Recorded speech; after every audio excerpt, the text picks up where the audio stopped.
Avec la i408, désormais, chaque véhicule léger de chez Peugeot a sa déclinaison électrique, excepté la 508 qui s'apprête à quitter le marché. Une électrification rendue possible grâce à la plateforme E-EMP2 sur laquelle repose la i408, qu'elle partage notamment dans la gamme avec la i308.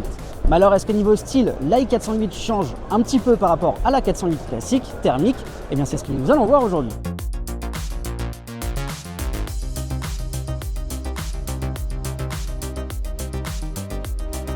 Et bien sûr, la face avant, la i408 par rapport à la 408 thermique ne bouge presque pas d'un iota. On retrouve la signature lumineuse en griffe bien connue du constructeur. On a toujours ce bouclier très sculpté, très marqué, avec ces éléments, ces espèces de fausses entrées d'air ici en noir. La calandre, elle, est semi-ouverte, forcément pour une motorisation électrique. On retrouve toujours le logo du constructeur en son centre et elle a un tout petit peu changé niveau style par rapport à la 408 thermique. De profil, sans grande surprise, on retrouve le style élancé puisque les proportions n'ont pas changé. Toujours dû à sa faible hauteur et à sa grande longueur. On a toujours une custode arrière qui vient se prolonger jusqu'à la fin de la ligne de toit, des jantes de 19 pouces et le petit badge du constructeur sur la portière avant. À l'arrière, on reprend la 408 thermique avec toujours cette ligne de toit très plongeante qui finit sur un petit béquet. On a toujours la signature lumineuse en 3 parties de la 408 thermique, tout comme le design en oreille de chat.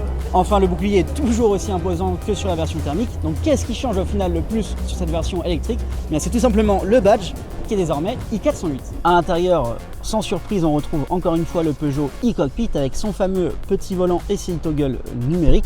Pour ce qui est de la finition et de la qualité des matériaux, on est sur une finition GT ici au Mondial de l'Auto avec des sièges très bien rembourrés et très sophistiqués.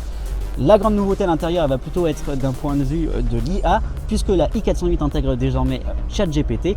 Et enfin, au niveau du volume de coffre, celui de la version électrique, donc la i408, est identique à une motorisation hybride avec 471 litres. Pour ce qui est de la motorisation, la i408 embarque un moteur électrique de 210 chevaux repris du Peugeot i3008. Avec sa batterie de 58,2 kWh, elle sera capable d'effectuer jusqu'à 453 km d'autonomie. En ce qui concerne la puissance, en fonction du mode de conduite, comme sur d'autres modèles du constructeur, vous n'aurez pas toute la puissance disponible. Il faudra être en mode sport pour profiter réellement des 210 chevaux. Enfin, pour ce qui est de sa production, la i408 va être produite à Mulhouse. C'est donc un produit 100% origine France. Et elle a une garantie à l'URCAR de 8 ans pour le véhicule et la batterie. Enfin, il ne me reste plus qu'à vous dire qu'elle est proposée à partir de 43 900 € et qu'elle sera visible au Mondial de l'Auto de Paris.